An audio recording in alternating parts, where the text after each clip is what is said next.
first thing you need to do is be safe. Disconnect the appliance or turn off the breaker to avoid electric shock. Today we're going to be working on an LG washer. The model number is on the display. And the problem that we are having with this washing machine is that it's not spinning or washing, and it's throwing a LE error. According to the manufacturing, reading some paperwork and some information that I find online, and also doing a troubleshooting, I find out there is a miscommunication between the motor and the main control board. Now, I've done a lot of repairs on this particular model, and I always find that it's the rotor position sensor. When this sensor is bad, the main control board sends the signal that tells the motor which way it needs to turn, but the sensor is faulty, so it's not doing the job the way it's supposed to. So we're gonna start by replacing this sensor. And I know a lot of people is gonna say, well, it's a way to check with a multimeter the sensor and this and this and that. But I don't waste my time anymore, because it's been many times where I check the sensor and the tester is telling me that it's good, but it's not. And I talk to the manufacturings a lot of times, and they say, well, because it checked okay with the multimeter, that doesn't mean 100% that it's okay. So what I do in this case is remove possibilities, which is the first and cheapest way will be replacing the sensor.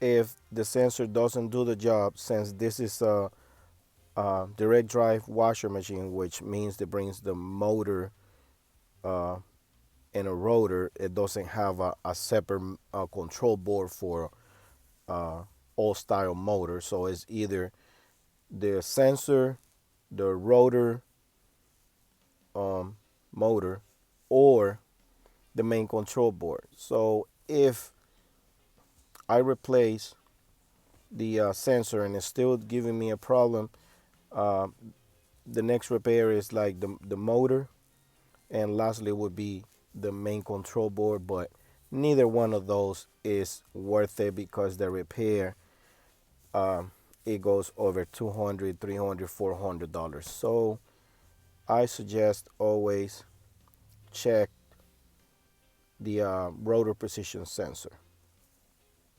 Now we're just checking the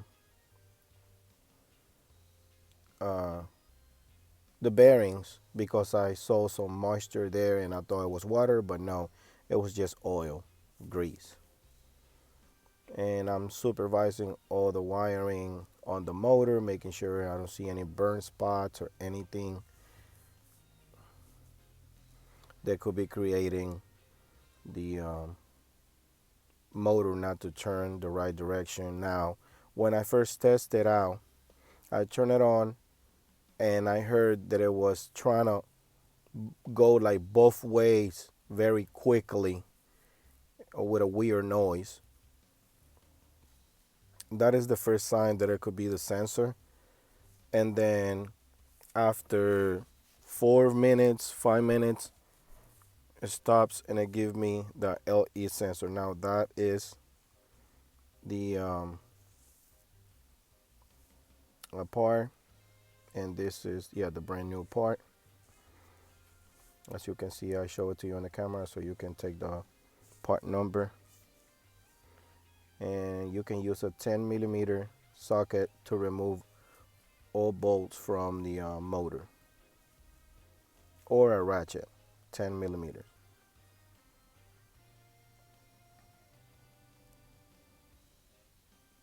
Now what I do most of the time, I use a ratchet to get them loose, and then I use the 10mm socket with the drill to remove all bolts,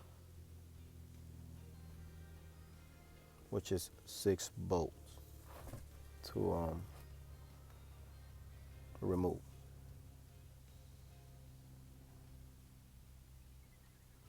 I always remove all the screws and leave one on the top just to secure and doesn't follow me. But in this case, I'm gonna have to remove. I think it's like 3 or 4 screws that is holding the wiring from the motor.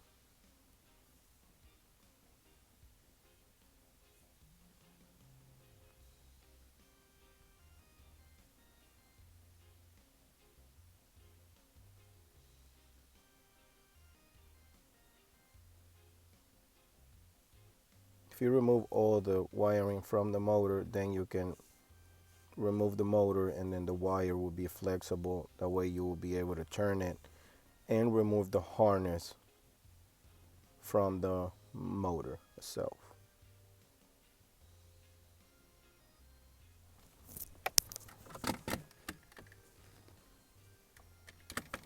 As you see, there is the 2 harness.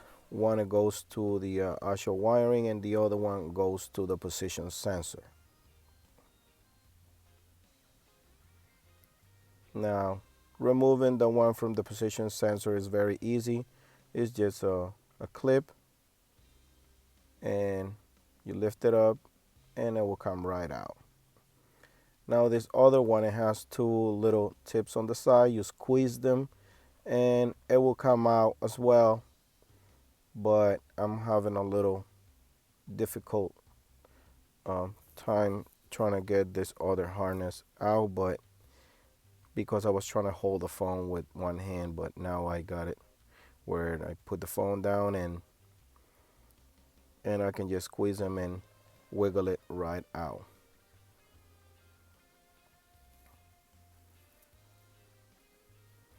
It's hard to do this thing when you're trying to hold the motor with the other hand because the motor is kind of heavy. So you want to make sure you don't damage this motor. And as you see, come right out. You just have to take your time and do it right. Now I'm going to try to remove the old sensor without creating any damage on the clips. And there you go. And the inside is 2 little clips, and then the other side where the wires are 3 clips. So I'm trying to put it together that way you guys see how it goes. And as I was saying, it's 2 clips on the inside part and 3 clips on the outside part. It's very self-explanatory, but I'm trying to show it to you guys. As you see right there, I'm clipping it back in. As soon as you hear that clip, that means it's installed correctly. And you see 1, 2, 3. And in the inside, there's 2 clips as well. That secures the rotor position sensor.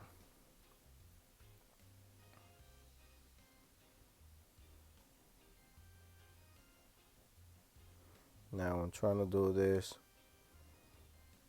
myself, so I gotta hold it with one hand and at least put one of the bolts and hold it with the other hand.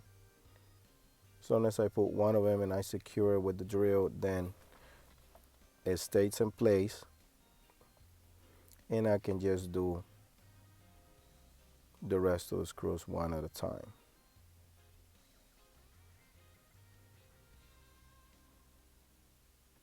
Now I got 2 bolts holding the if you would wonder what I was using to remove this, I used the adapter with a 10mm socket, and that comes pretty handy to be able to do this job quickly.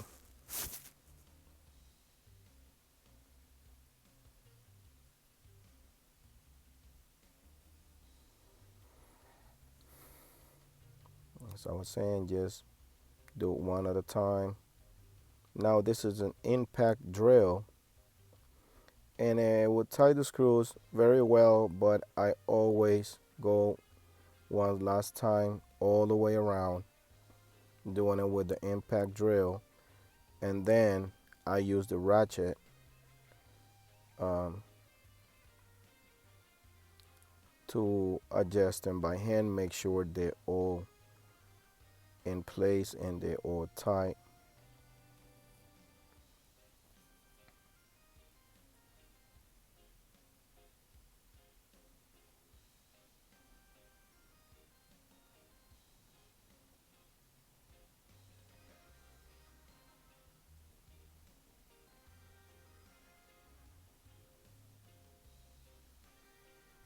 Now I'm gonna put all the screws that are holding the wiring.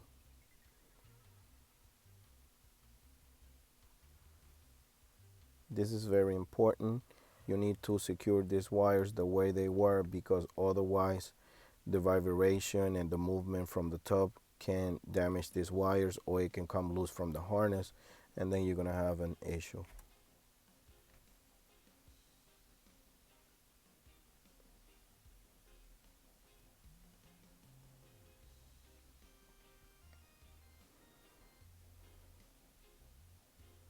Now we're gonna put the rotor cover.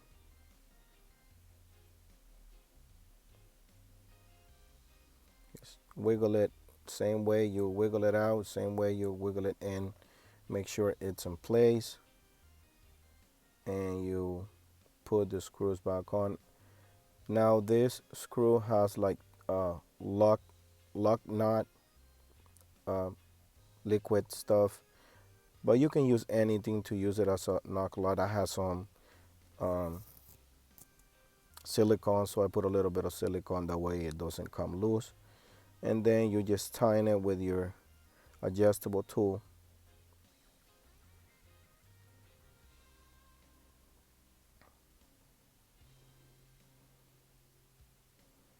Now when it's getting tight, the whole rotor wheel is going to try to turn. You're not going to be able to hold it with your hand, so you need to stick a screwdriver across, but just trying to make sure you don't put it on the wiring part. It's just a plastic uh, side,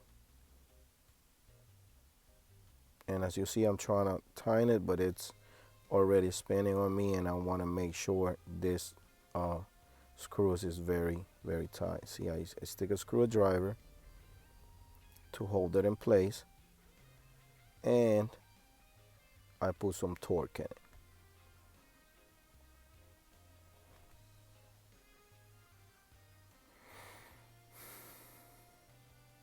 Now I went inside, turn it on, make sure it's gonna turn clockwise and counterclockwise to see if that corrects the problem. And what I did is I put it on delicate cycle or drain and span. Just use the short minute cycle just to test it out.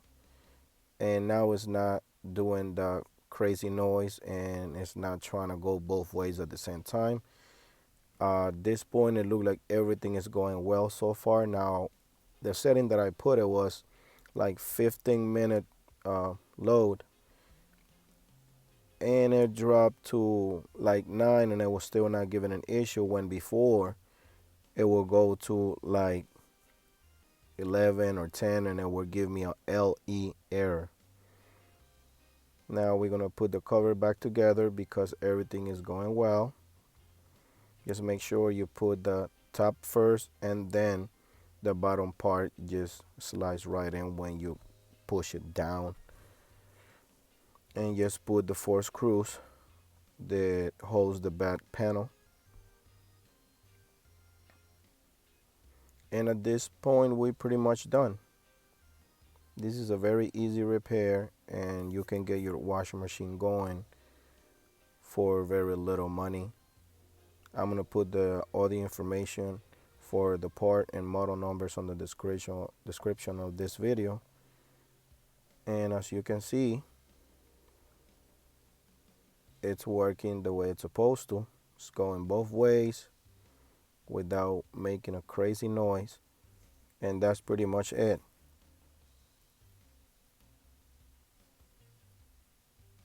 This job, it's done.